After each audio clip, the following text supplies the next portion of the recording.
Bonjour à tous, c'est Valérie. On se retrouve aujourd'hui pour le Tarot Tube, répondre à 30 questions autour de ma chaîne YouTube, de ma pratique, notamment des cartes.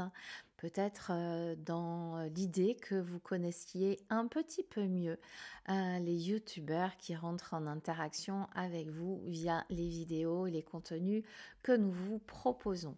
Alors, ces 30 questions ont été créées par Aurélia Kay. C'est le nom de sa chaîne et c'est le Tarot Tube tag. Donc si vous avez envie de le reprendre, eh bien n'hésitez pas. Moi j'ai découvert ce tag sur la chaîne de ma chère Audrey Pâquerette et je me suis régalée. Alors on va commencer sans plus attendre parce que 30 questions, ça fait au moins 30 minutes. Tiens, un petit pouce. Et la toute première, c'est quand as-tu créé ta chaîne YouTube et qu'est-ce qui t'a donné envie de le faire? Eh bien moi, j'ai créé ma chaîne sans surprise en mars ou en avril 2020, au moment où je me suis retrouvée coincée chez moi avec mes enfants. Et l'idée de base n'était pas du tout de présenter des jeux ou de parler de la cartomancie ou de parler des tarots et des oracles. Du reste, je crois même que j'ai supprimé les premières vidéos que j'ai faites parce que je les ai trouvées tellement épouvantables. C'est vraiment pas un exercice facile, mais comme tout, la pratique permet de trouver son espace même en face d'une caméra. C'est pour ça que sans surprise aussi, je tourne face cam parce que même si j'ai pas je pas une image particulièrement de moi-même, ça ne me dérange pas. Voilà. D'ailleurs, j'ai regardé 2-3 vidéos et ce que j'entends souvent, c'est que les personnes qui ne font pas les vidéos face cam sont très très mal à l'aise avec l'image qu'elles peuvent donner aux autres. Je suis pas mieux que tout le monde. C'est pas toujours bon. Ben, il y a des jours où on se trouve moins bien que d'autres.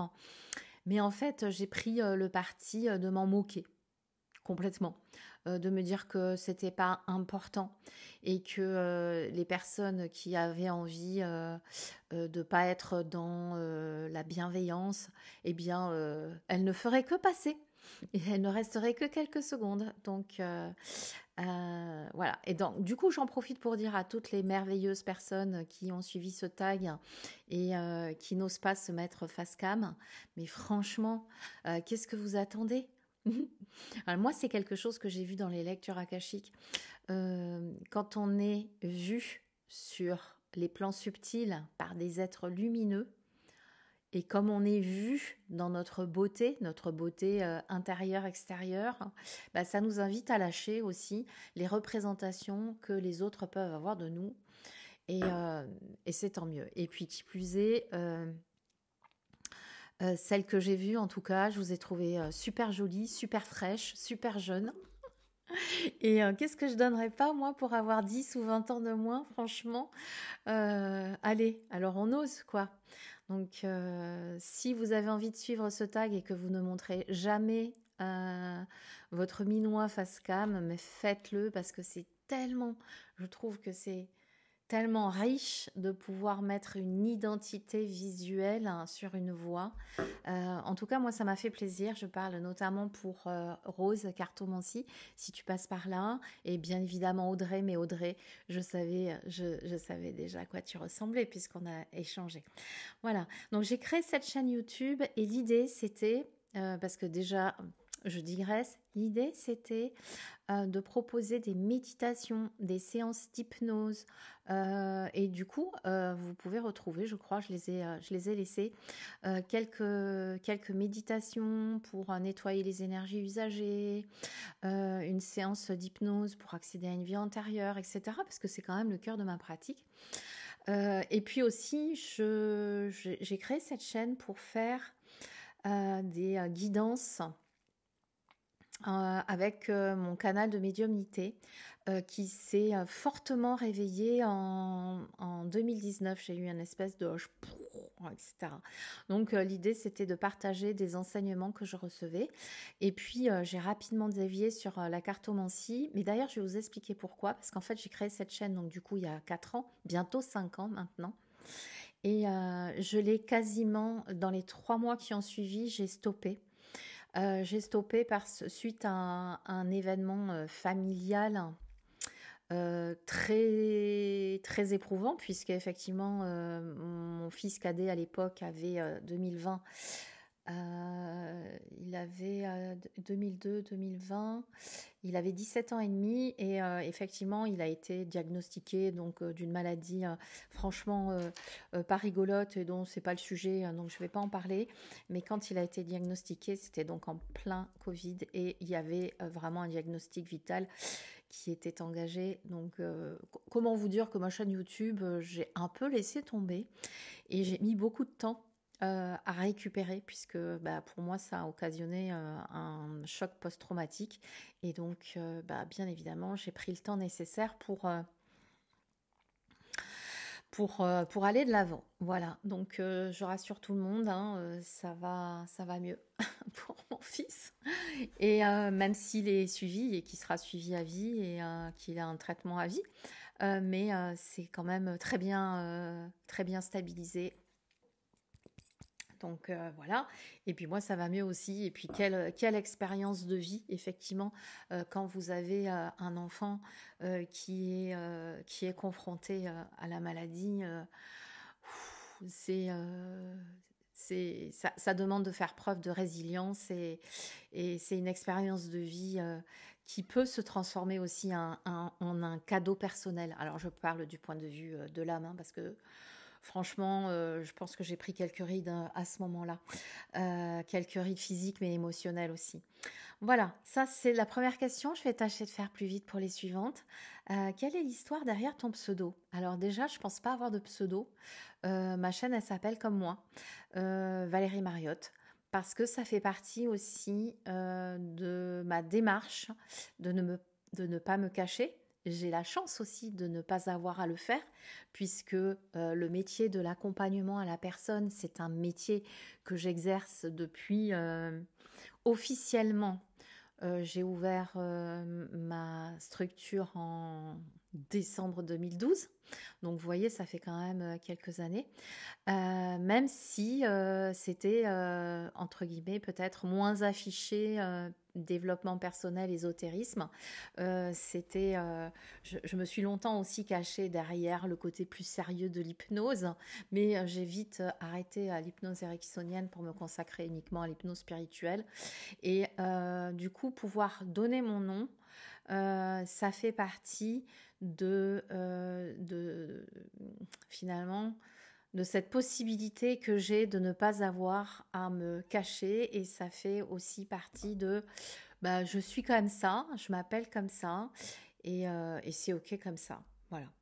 Donc il y aurait une histoire derrière Nitaya, mais je ne vous la raconterai pas parce que ça va être trop long. Voilà. Donc du coup ma chaîne elle s'appelle Valérie Mariotte. J'ai juste mis ce que je faisais en globalité, donc archives akashiques. Je sais pas si c'est pas parce que je mets le pouce comme ça que ça fait ça. Archives akashiques, méditation, hypnose, bien sûr, cartomancie, tarot. Quel type de vidéo tu préfères faire? Waouh, le bruit. Le bruit pas chic. Quel type de vidéo tu préfères faire? Je sais pas. J'aime bien faire des vlogs. J'aime bien partager mes expériences de guidance, mes expériences avec les cartes. J'aime bien partager, en fait, ma vie, mais pas ma vie, mon petit déjeuner ou quoi quoique, pourquoi pas. Mais en fait, ma vie spirituelle, développement personnel, ce qui me nourrit, etc. Vous proposez, maintenant il y a des ballons, tout va bien. Vous proposez des tips, des tuyaux, etc. Faire des vlogs autour de tout ça. J'aime bien faire ça. Donc, c'est pas forcément sur les cartes, hein, ça peut être parfois sur des livres. J'en ai un là à vous présenter qui est là-dessous. Je finis de le lire quand même. Et j'aime bien vous dire ce que ça peut vous apporter. J'aime bien partager sur moi en essayant de vous apporter quelque chose. Non pas de donner des leçons, parce que ce qui marche pour moi, ça ne marche pas forcément pour vous. Ça serait hyper présomptueux de le dire. Mais de vous dire, bah tiens, voilà ce qui me nourrit. Vous en pensez quoi? Qu'est-ce que ça peut vous apporter? Est-ce que ça pourrait vous aider? Voilà. C'est le genre de choses que j'aime faire. J'adore faire des méditations. Donc j'en fais dans tous mes lives du jeudi, des ateliers du jeudi. J'adore faire des méditations, j'adore vous embarquer avec ma voix d'hôtesse de l'air. Et du coup, je vais peut-être en faire plus. Quel est le sujet ou l'idée de vidéo que tu hésites à faire ou refaire? En fait, non, j'ai pas de... Ça va être très très simple comme réponse. Je n'hésite pas à faire ou à refaire quoi que ce soit. À chaque fois, pour moi, c'est une première fois. C'est un plaisir, une joie. Et je n'ai envie de me priver de rien. Donc, ouais. Je pense que si j'avais 20 ans de moins, je serais plus à l'aise avec les nouvelles technologies. J'aurais peut-être plus de facilité avec, et je vous tournerai des vlogs lifestyle. Mais voilà, je peux rien dire de plus. Il y a une faute d'orthographe, hein, il faut que je l'enlève. Quelle est ta vidéo préférée sur ta chaîne? Je sais pas. Alors, si j'avais une vidéo préférée, c'est une technique d'hypnose. Et si tu savais, tu dirais quoi? Eh bien, si je savais, je dirais que ma vidéo préférée sur ma chaîne, ce serait... j'en sais rien. J'en sais rien. Je vous invite à répondre. Quelle est votre vidéo préférée sur ma chaîne? Parce que moi, j'ai pas idée. Je fais tellement de choses différentes que j'ai pas idée. Non. Et même si j'avais idée, je dirais un peu tout parce que chaque vidéo m'apporte à moi aussi. Quelle a été la vidéo la plus difficile à faire de ta chaîne? Ah ben ça je le sais. Ça je le sais très très bien. C'est une vidéo que j'ai faite il y a 1 an ou 2. J'ai repris ma chaîne YouTube il y a 2 ans à peu près. Un matin, je sortais d'une consultation et je me suis dit, tiens, je vais faire une vidéo. Je cherchais le sujet de la vidéo et en guidance, j'ai reçu, comme ça, j'ai demandé, hein, j'ai dit, vous en pensez quoi les gars? Qu'est-ce que je pourrais faire comme vidéo? Et j'ai entendu, fais une vidéo sur la transmigration d'âme et le walk-in que tu as conscientisé ces dernières semaines. Et là, j'ai dit, mais non, mais pas du tout. J'ai pas du tout envie de faire une vidéo là-dessus. C'est hyper personnel. C'est un sujet très particulier. Non, j'ai pas envie. Et puis j'ai entendu, tu demandes, on te dit, maintenant, ce que tu fais, ce que tu veux. Bon, et puis j'ai l'habitude de faire confiance. Enfin, j'ai l'habitude de sentir d'où ça vient. Et je me suis dit, s'il me propose ça, c'est que ça peut apporter quelque chose, donc je vais le faire. Mais du coup, j'ai fait cette vidéo à laquelle je fais référence, c'est Walk-in et transmigration d'âme. Et j'ai parlé de mon expérience personnelle sur le sujet. Ça a été une vidéo hyper difficile à faire. Et encore aujourd'hui, je ne sais pas si je serai en mesure de la regarder. Je vais essayer, après on va voir. Quels sont les outils que tu utilises pour créer tes vidéos? Mon ordinateur, donc qui me fait ce magnifique teint blafard. Mon micro, parce que par expérience, j'ai constaté que sur le type de vidéo que je propose, même s'il n'y a pas une qualité visuelle qui est topissime, il est important que vous ayez pas mal aux oreilles en m'écoutant. Donc je privilégie la qualité sonore. J'ai également, est-ce qu'on le voit là? Non, on ne le voit pas là, on va peut-être le voir là. J'ai également, qui m'a été offert par mes enfants, je ne sais pas si vous voyez là, un magnifique appareil photo sur un trépied et qui fait caméra de vlog.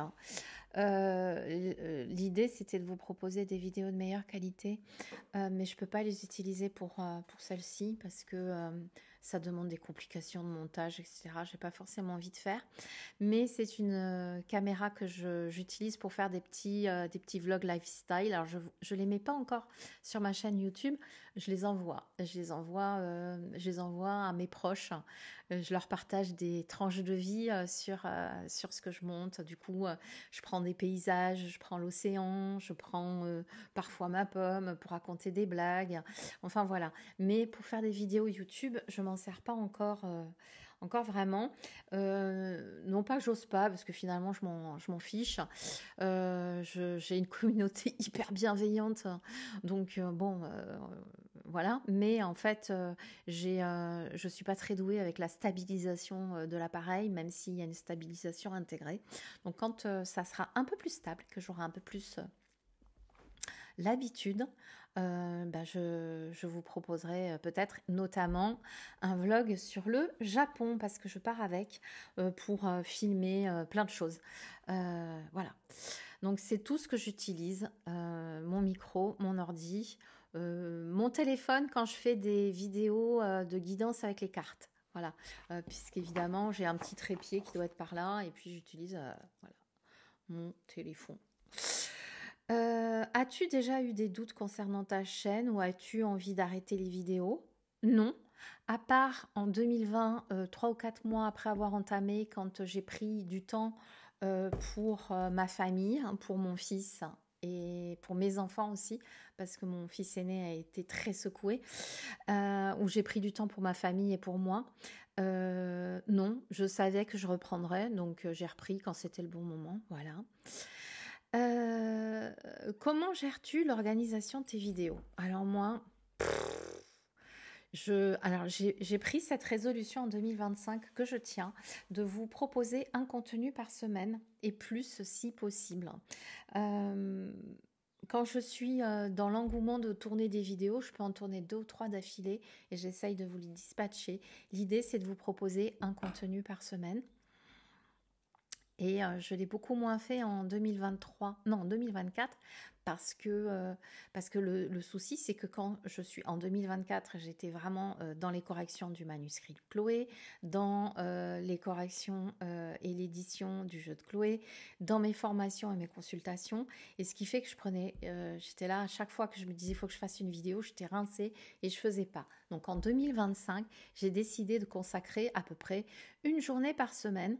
Alors, c'est pas que je vais tourner toute la journée, hein, parce que vous voyez, il n'y a pas beaucoup de montage sur mes vidéos, mais de consacrer du temps à penser mes vidéos, à penser les sujets, pour qu'ils vous apportent plus, que ce soit un peu moins brouillon, et de me dire que c'est une journée comme les autres, mais c'est une journée où je vais consacrer à penser mon contenu, à le tourner et à vous le délivrer. Voilà, donc maintenant j'essaye de gérer ça comme ça. En 2025, comme j'ai décidé aussi de moins parler que de cartes, mais d'intégrer toutes mes pratiques, eh bien, ça me donne quand même pas mal de sujets de vidéo. Donc du coup, plus d'organisation à faire. Je fais également un live par mois le jeudi. Ça s'appelle les jeudis de Valérie. Vous voyez, c'est toujours très très original, hein, les recherches de noms. Les jeudis de Valérie, où c'est un atelier autour d'un sujet, développement personnel, spiritualité, ou pourquoi pas carte, avec le sujet que je développe. Le dernier, c'était sur le concept des nouvelles vagues de volontaires développées par Dolores Cannon. Et suite à ça, on fait une pratique hypno-méditative en général. Et là, il y avait même une 3e partie carte. Parce que quand même, on aime ça. Voilà, donc je gère comme je peux au mieux en ayant décidé cette année de consacrer pleinement une journée à penser mon contenu pour vous le délivrer de la meilleure façon possible. J'espère que ça vous plaît et que vous aurez envie de vous abonner parce que c'est comme ça que je peux continuer à progresser, à être visible. Comment tu gères les commentaires négatifs sous tes vidéos? Écoutez, je n'en ai jamais eu. Même si je ressens parfois des énergies négatives qui viennent, notamment sur les directs. Je fais des bulles, des machins, des trucs, enfin j'ai des pratiques, etc. Je pense que jusqu'à présent, j'ai pas encore eu de personne qui a franchi le pas de me balancer un truc désagréable sur YouTube, ou alors je m'en souviens plus. Et si je m'en souviens plus, c'est comme si je l'avais jamais reçu.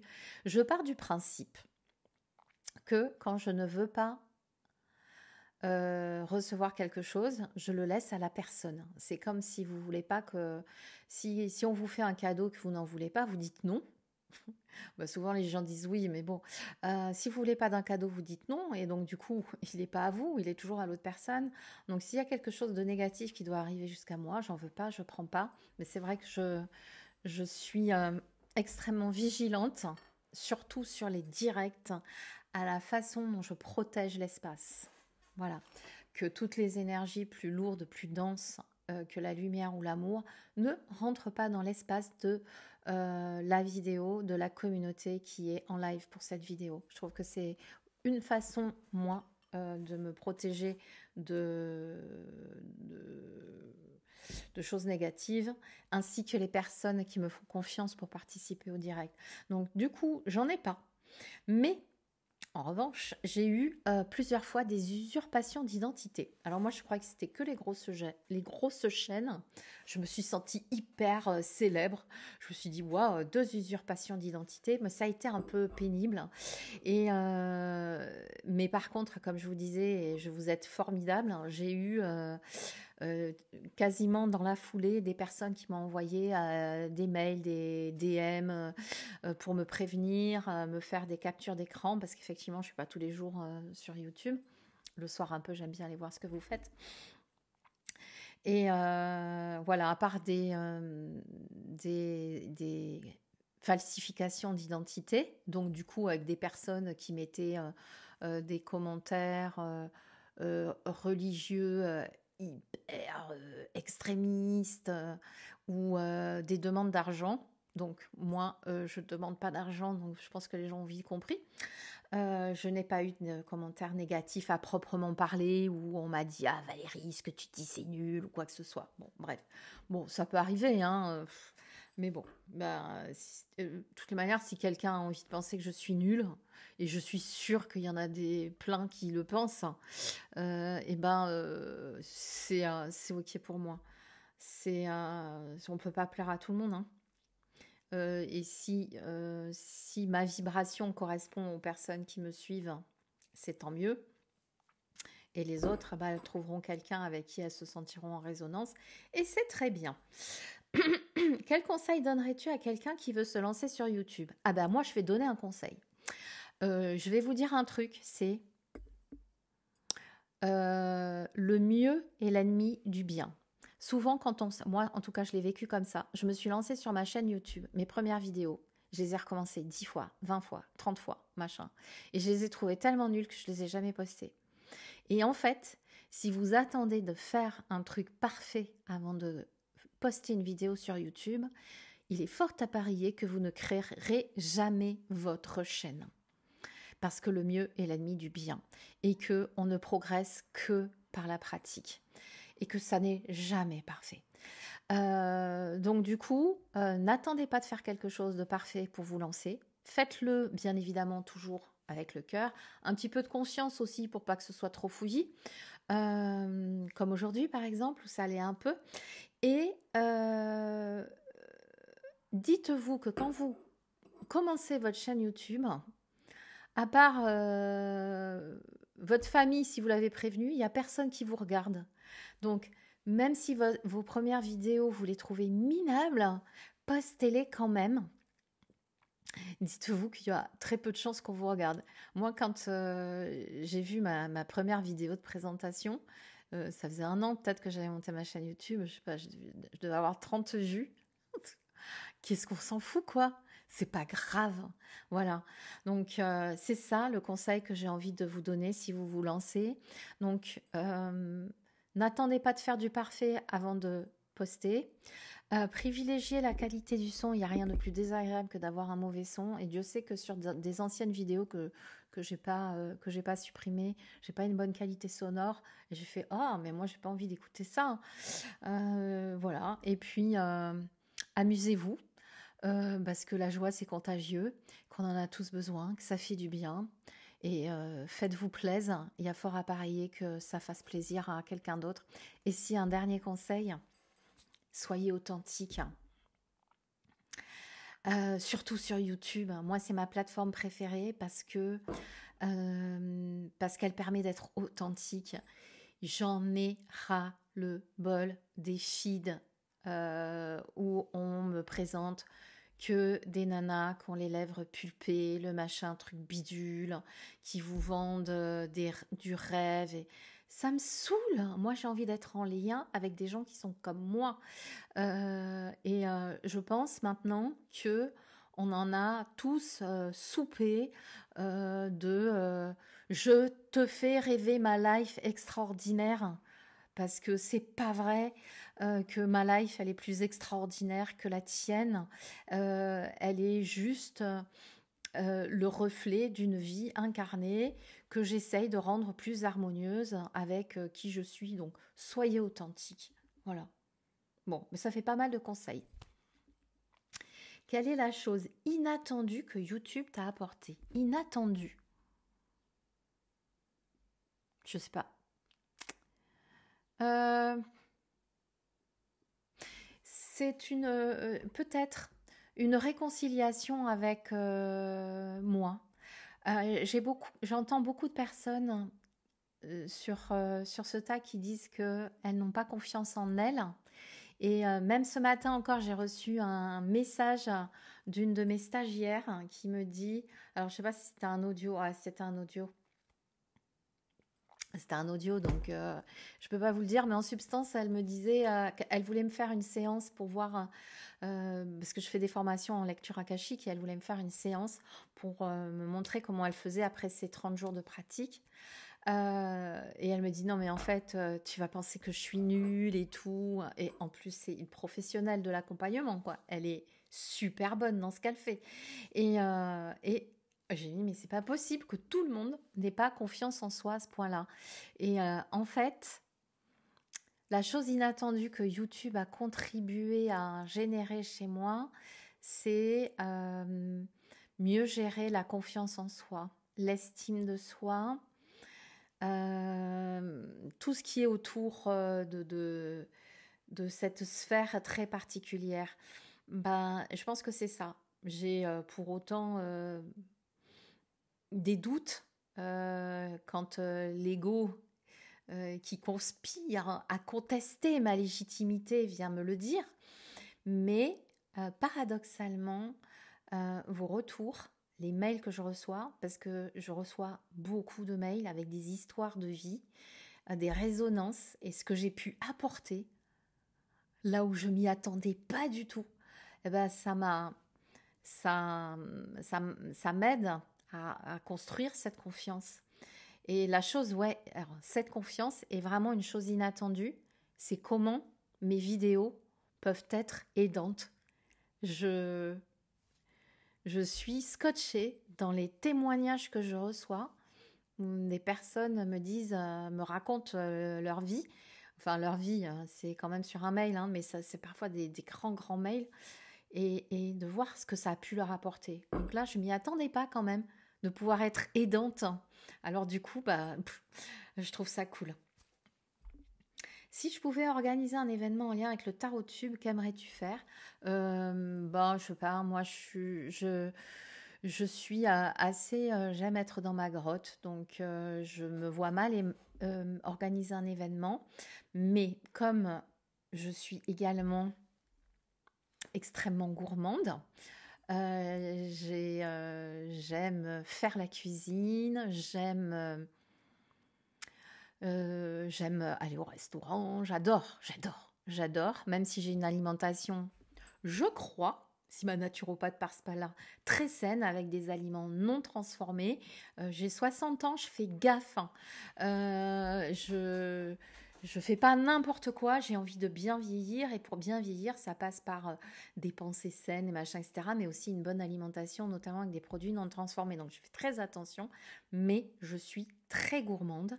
Donc pour un événement, j'imagine que j'adorerais une auberge espagnole géante et que chaque youtubeur arrive avec son plat, le plat qui lui ressemble le plus. Vous voyez? Voilà. Donc, on pourrait, et exceptionnellement, je m'autoriserai un ou deux verres de quelque chose de bon. Voilà. Alors, je vais peut-être couper pour voir si c'est OK. Je suis effrayée par la durée de cette vidéo, mais bon, tout y est. Je continue. Question 14. Une chaîne YouTube que tu adores et que tu souhaites recommander. Alors, je suis abonnée à pas mal de chaînes. Et du coup, on va regarder ça ensemble, les chaînes que j'adore. Alors, j'ai pas trop envie de parler des chaînes de cartes parce que vous les connaissez tous et toutes. Comment on fait pour trouver les abonnements ici? Accueil.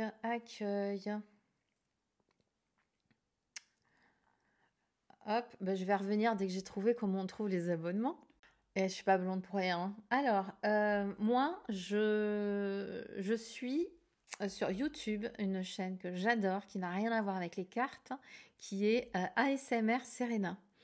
J'adore l'ASMR. D'ailleurs, j'en fais. J'ai jamais osé poster une vidéo ASMR, mais j'en ai envoyé une à une de mes amies pour son anniversaire, à un moment où je pouvais pas la voir. Elle déteste la ASMR et ça la fait rigoler. Donc du coup, je pense qu'elle a passé 20 minutes à rigoler. Bien évidemment, je suis Audrey Pâquerette, je suis Rose Divine Cartomancie, je suis le Magicien Podcast, j'adore Léna Situation, j'adore. Bon, bref. J'adore Fabrice Midal.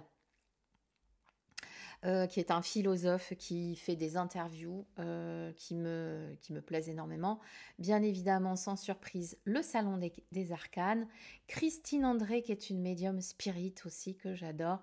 ABC Talk, même si, bon, j'aime sans aimer tout en aimant, comment dire, je trouve que ça fait un peu le supermarché de la spiritualité. La Fée des cartes, bonjour Dominique, ça, je sais pas qui c'est. Nurea TV, j'adore aussi, la jolie Nora. Lutin magique, licorne indigo, ma belle licorne, ma belle Chloé. Angel Taena, Claire de la Lune, Sabrina Passion des oracles, Sandrine Muller, ça je vois plus les mangins, bien évidemment Yéna, Julie Couvreur.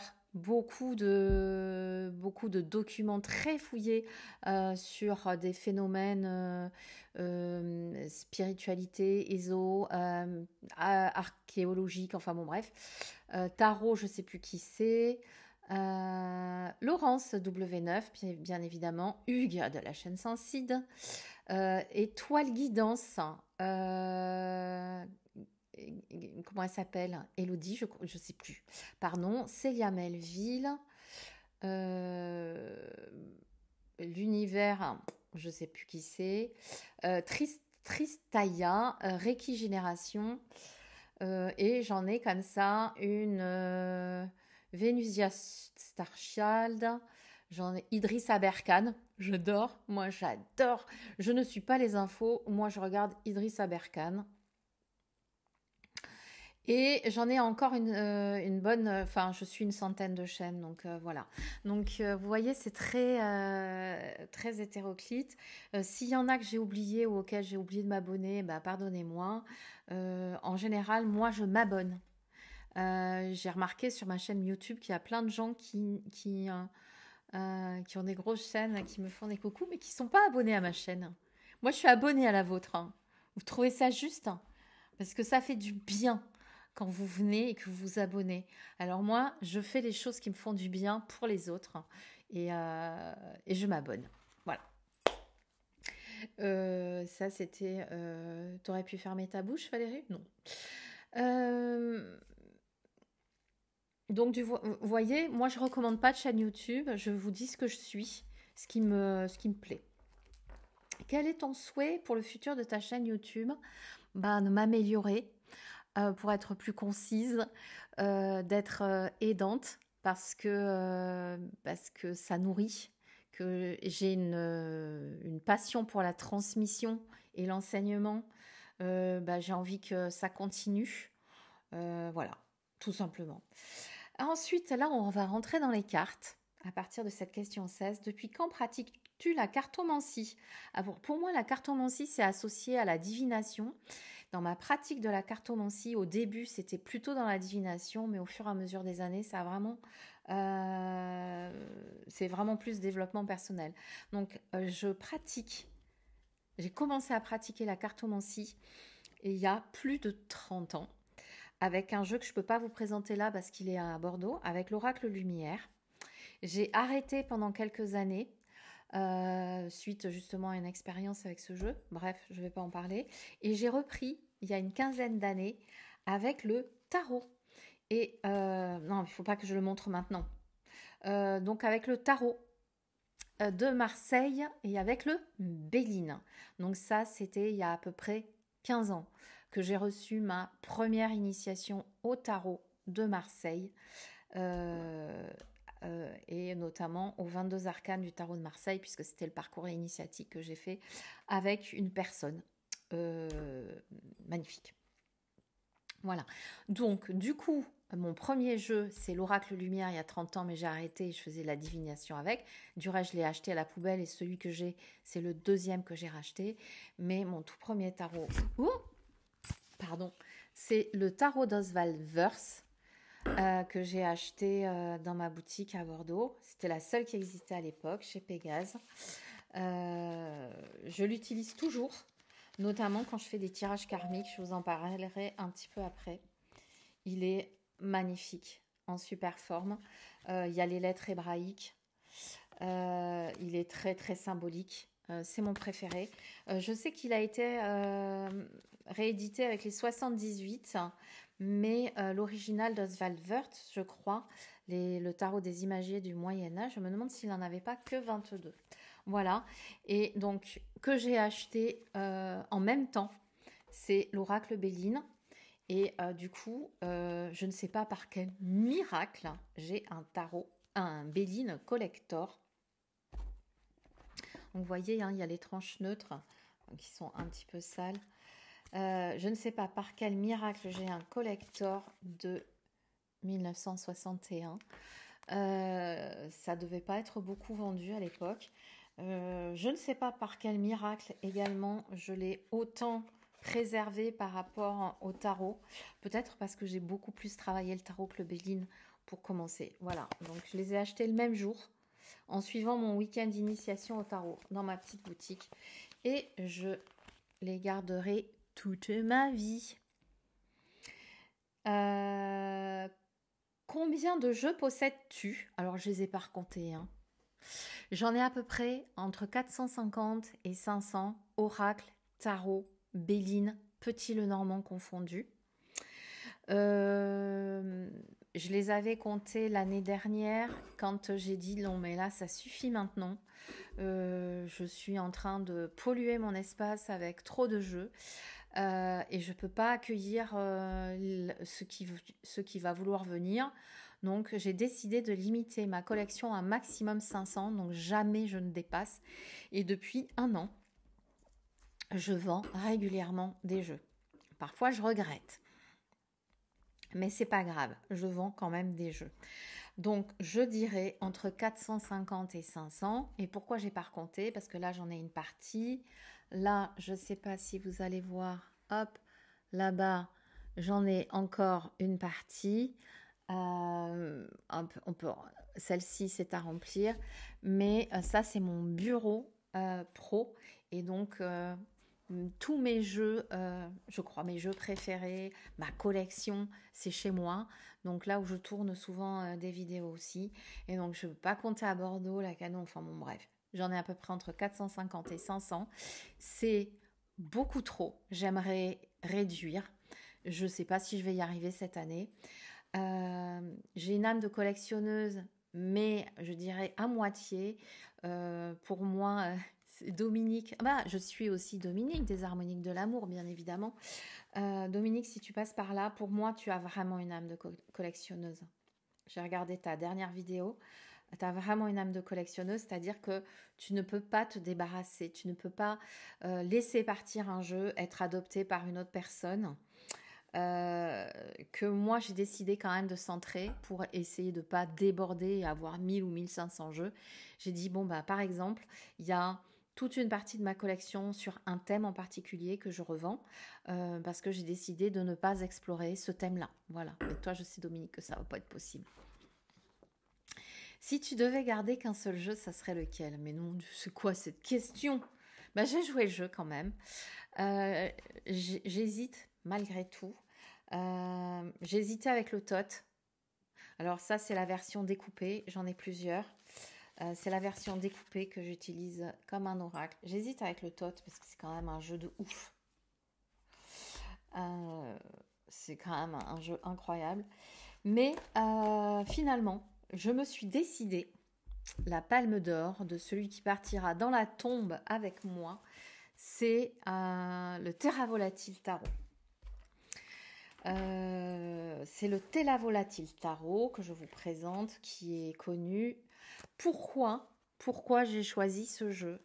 Parce que ce jeu de tarot est le seul jeu que j'ai en ma possession. Si vous en connaissez un autre, je serais ravie de l'avoir. C'est le seul jeu qui possède 5 suites. Bon, bien évidemment, les 4 suites que l'on connaît dans le tarot, donc bâton, épée, coupe et denier. Mais cette 5e suite, c'est la suite des vaisseaux. Et pour moi, effectivement, ça représente, mais de toute manière, les vaisseaux, ça représente l'éther. Et pour moi, l'éther, c'est la dimension akashique. Mais attendez, je vous cherche. Ah tiens, voilà, hop. Le 8 of Vessels. Voilà. Donc sinon, c'est un jeu en qualité linen qui est absolument splendide. Vous voyez, là, on retrouve bien le rider. Il a ce côté que je retrouve dans les jeux de tarot. C'est Tarotco ou Taroteka Studio, je me souviens jamais. Ça, c'est le 9 de bâton. Il est dingue, ce 9 de bâton. Il est dingue. J'ai créé mon propre jeu. Il y a beaucoup de cartes supplémentaires alternatives. Donc moi, j'ai créé mon propre jeu.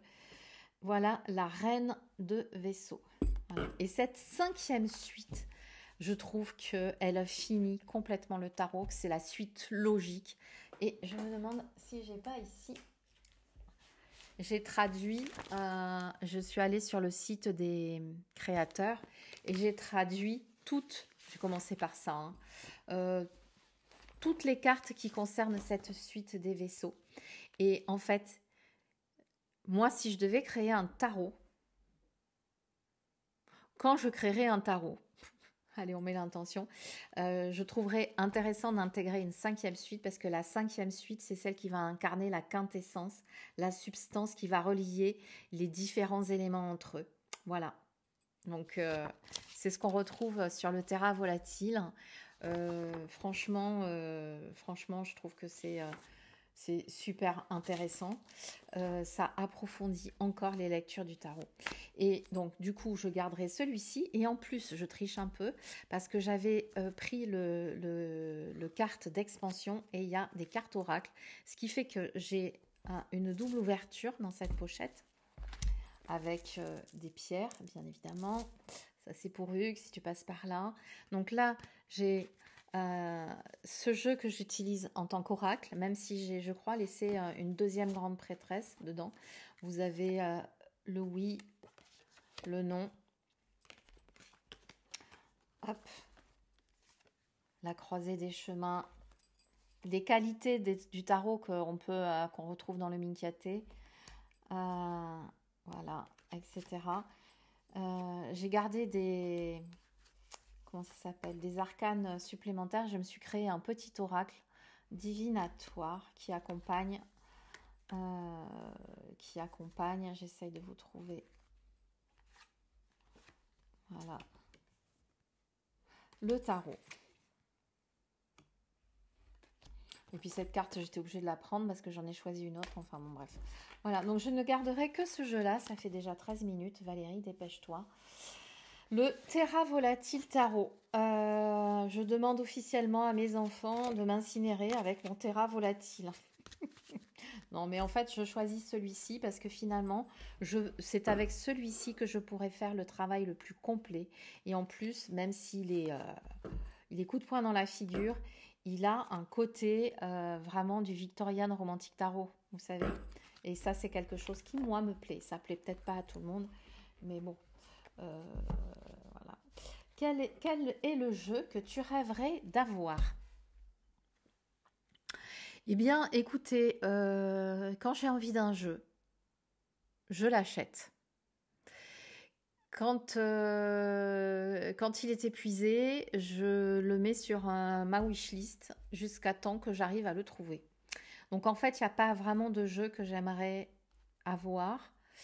Peut-être le Tarot des vampires de Yann Daniels, que j'ai pas dans la version française parce que j'ai le jeu, mais en version, je sais plus, anglaise, je crois. Et que je trouve ça serait quand même plus sympa de lire les ressources du livret en français. Et comment il s'appelle?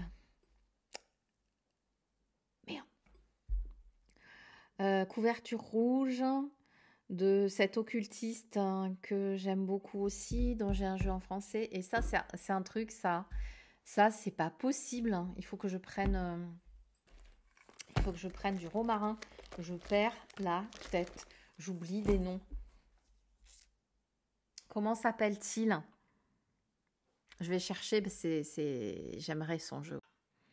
Robert & Place. Non mais Valérie. J'ai envie de ce jeu, moi. Ce jeu me fait rêver.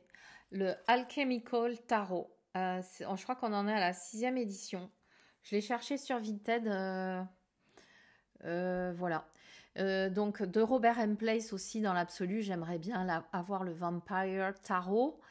Mais bon, juste pour la collection et encore. Ouais, si, bon. Mais bon, je ne suis pas prête à mettre des prix indécents. Non, je crois que je préférais le Tarot des vampires de Yann Daniels. Et celui-ci, le Alchemical Tarot. Voilà, vous savez tout. Donc vous allez avoir une vidéo d'1 heure. Faudrait peut-être que je vous fasse de la SMR en même temps. Bon, bref.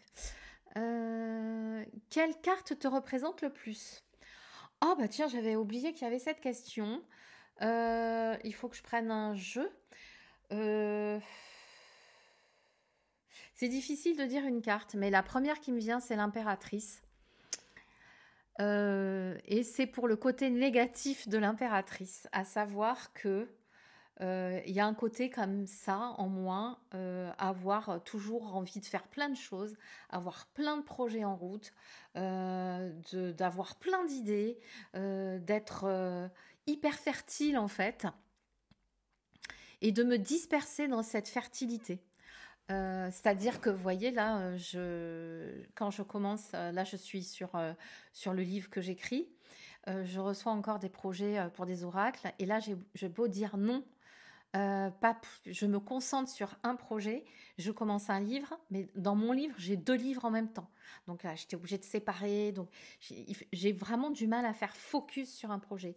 Et même les gens qui me disent, qui me proposent des projets où j'ai décidé de dire non, quand je dis non, il y a une partie de moi qui me dit oh, quand même c'est super sympa, etc.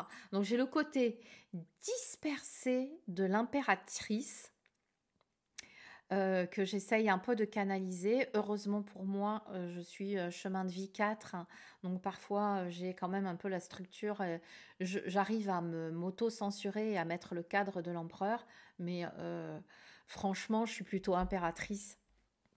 Et je suis aussi ermite. Dans l'idée que j'ai énormément besoin de solitude, mais que cette solitude, elle a envie de rayonner autour, comment vous dire? J'ai besoin de transmettre. Donc on pourrait dire le pape ou le hiérophante, parce que je me sens, ouais, peut-être plus le pape ou le hiérophante. Non, je dirais l'impératrice, pour ce que je viens de vous dire, le pape et le hiérophante, parce que j'aime autant transmettre que apprendre. Voilà. Et puis il y a cette double polarité dans le hiérophante. Je suis autant les deux petits moines qui écoutent avec avidité ce que le pape a à dire, que le pape qui aime transmettre, enseigner. Et le côté, et effectivement, comme je fais des formations tous les mois, j'ai besoin d'aller dans ma grotte. J'ai ce côté ermite. Voilà. Peut-être que j'ai un peu le côté soleil aussi. Le côté soleil qui a envie de briller. C'est un côté très narcissique qui a besoin d'être nourri. Voilà, donc du coup, je le nourris aussi avec ma chaîne YouTube. Voilà pour les cartes. Et puis, je dirais que cette année, c'est aussi 3 de coupe. Voilà, un 3 de coupe homéopathique parce que je suis vraiment dans ma grotte. Quel carte te représente? Quel type de tirage préfères-tu faire? Sans beaucoup d'hésitation, moi j'ai un petit faible pour la croix celtique que je trouve... Alors je vais reprendre l'expression d'Emmanuel dans son livre sur le tarot Rider-Waite. Elle appelle ça la Rolls de l'analyse et tellement je suis d'accord avec elle. C'est pour ça que ça fait partie de mes tirages préférés parce que avec 10 cartes, on fait tout, quoi.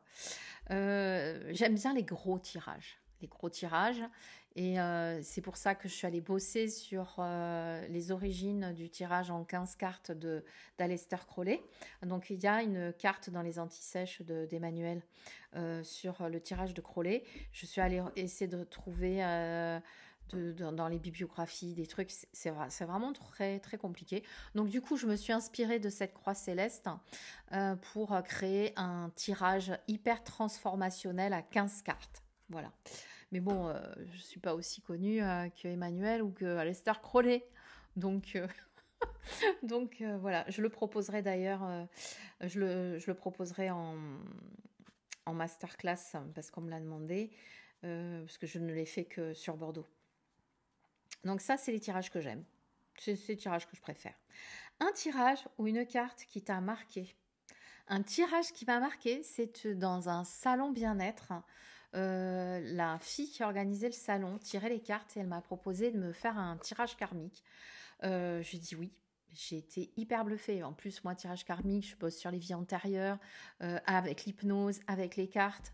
Et elle m'a fait un tirage, mais de malade, à tel point que quelques mois après, je m'en étais toujours pas remise.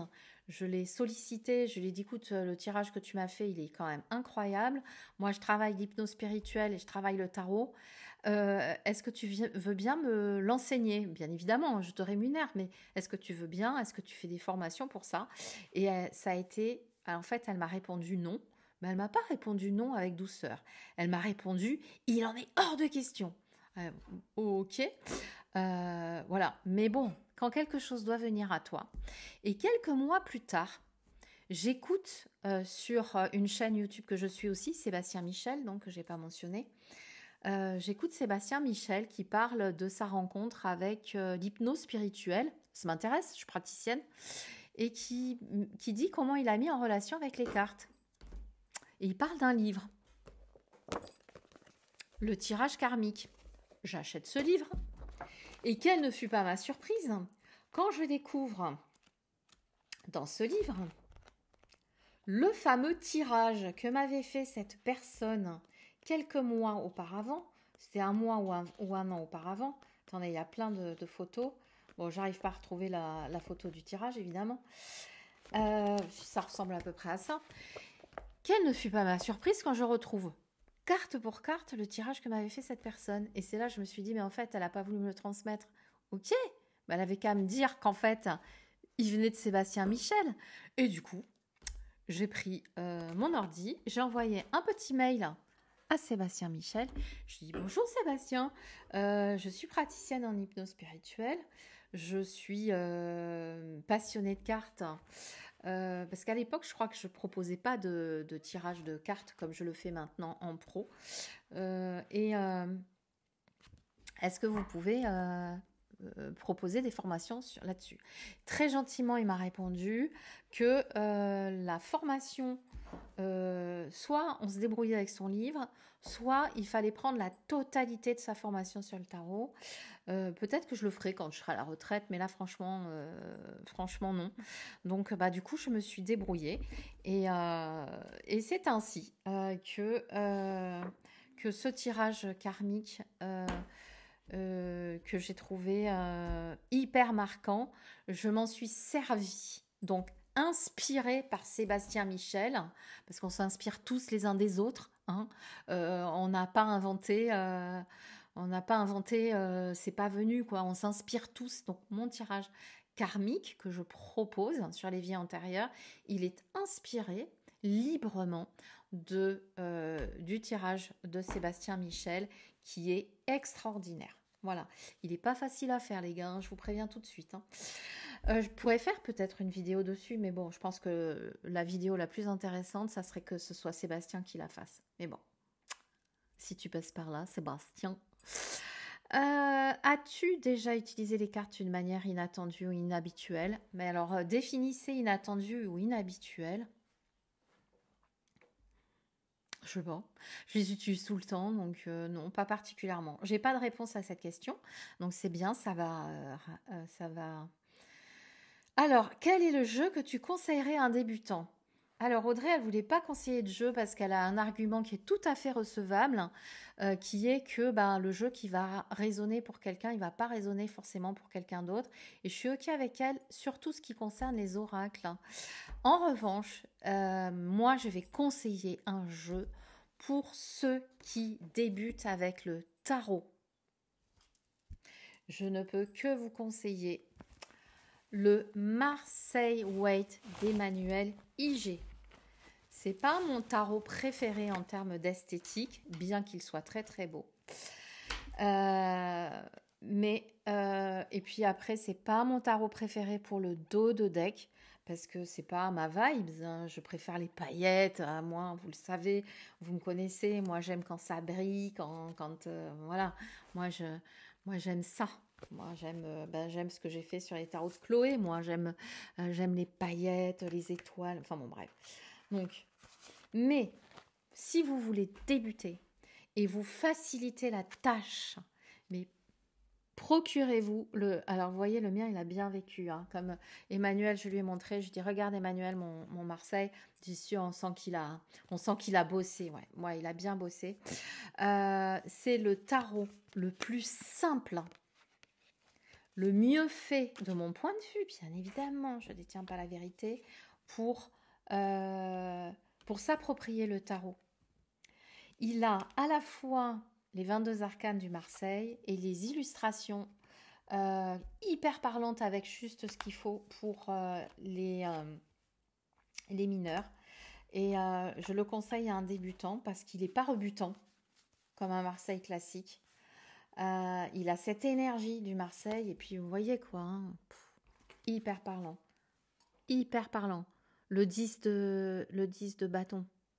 Quoi, clairement. Il a un fardeau sur les épaules, le gars. Qu'est-ce que je vais retenir? Fardeau, poids. Voilà. Donc, c'est super facile.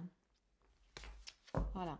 Et d'ailleurs, c'est un jeu que j'utilise aussi dans mes ateliers tarot. Je le sors toujours. Et beaucoup dans mes tirages pro, d'ailleurs, aussi. Donc c'est celui-ci en tarot que je conseillerais à quelqu'un qui veut débuter le tarot.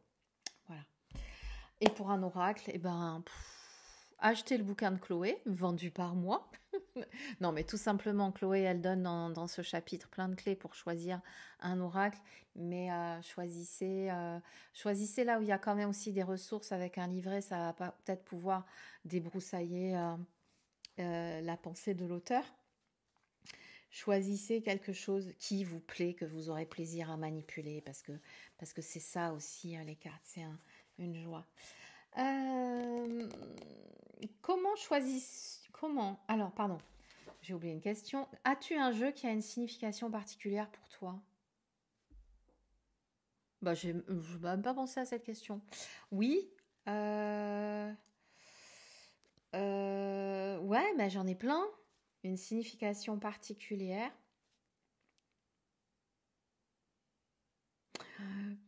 Bah, le mien.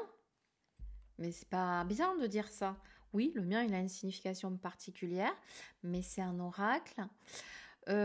Si, il y en a un, mais je ne l'ai pas sur moi. Un jeu qui a vraiment une signification particulière pour moi, c'est le Victorian Romantic Tarot.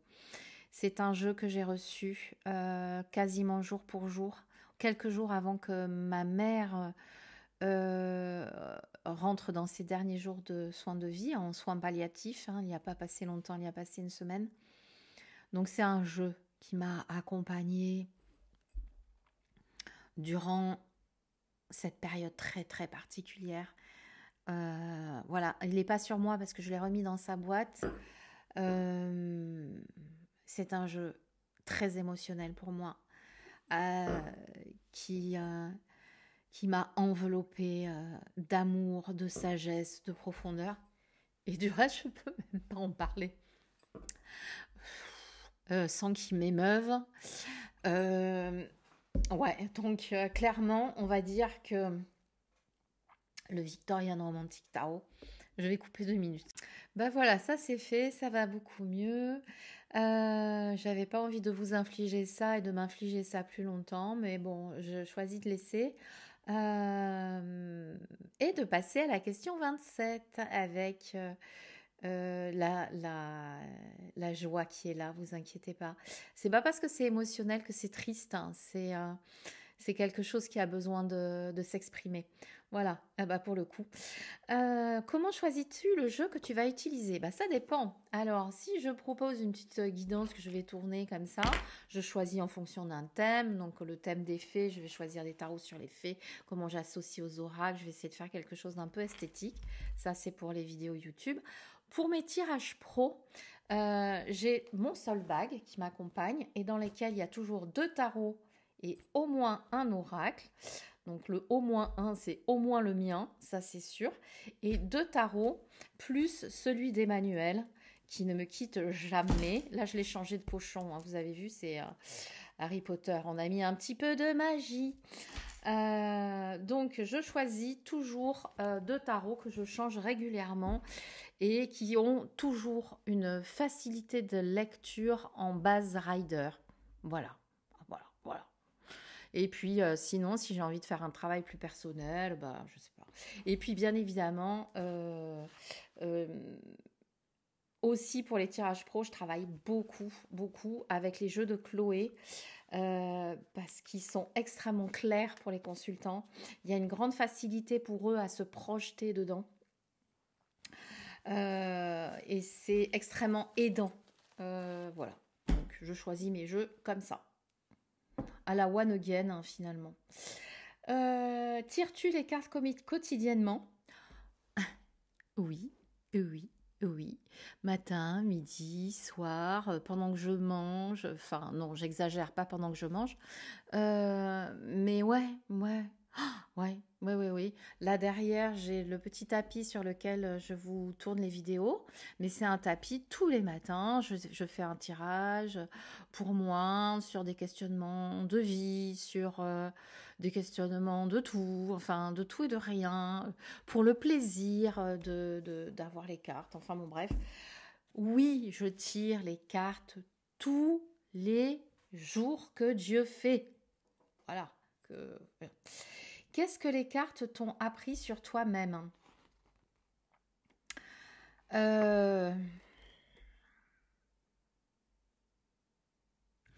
Alors, les cartes, c'est le tarot qui m'a le plus appris, qui continue de m'apprendre le plus sur moi-même. En fait, je dirais que les cartes, et particulièrement le tarot,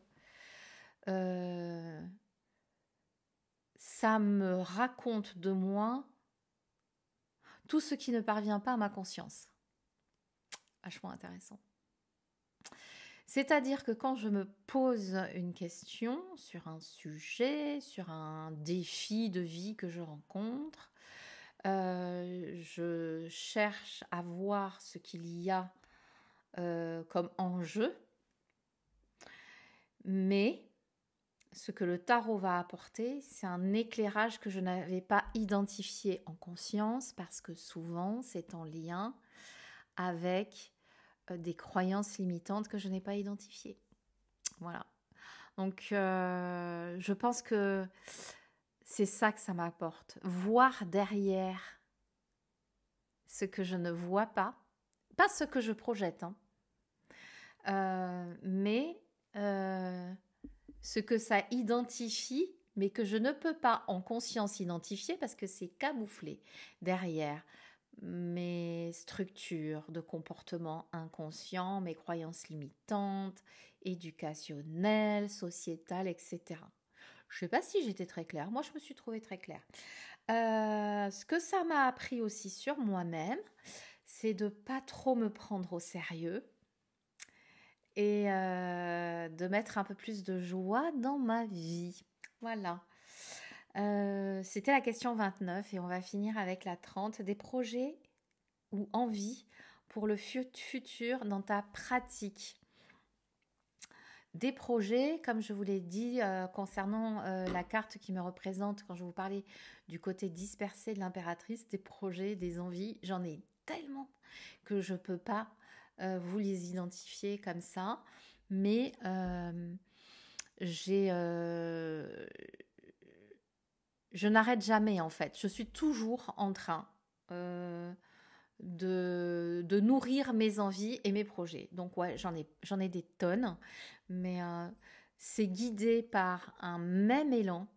C'est l'élan qui nourrit, je crois, le principe fondamental de la vie, qui est le principe de l'évolution. Voilà. Sur ce, je pense qu'on va finir cette vidéo qui est fort longue. Si vous avez eu le courage de m'écouter jusqu'au bout, je vous en remercie. Merci à toutes les personnes qui ont fait une vidéo sur ce sujet. J'en ai regardé quelques-unes, je vais aller mettre des petits messages. Je vous fais tout plein de gros bisous. J'espère que vous me connaissez un petit peu mieux. Je vous fais tout plein de gros bisous, tout simplement. Et à tout bientôt pour une autre vidéo.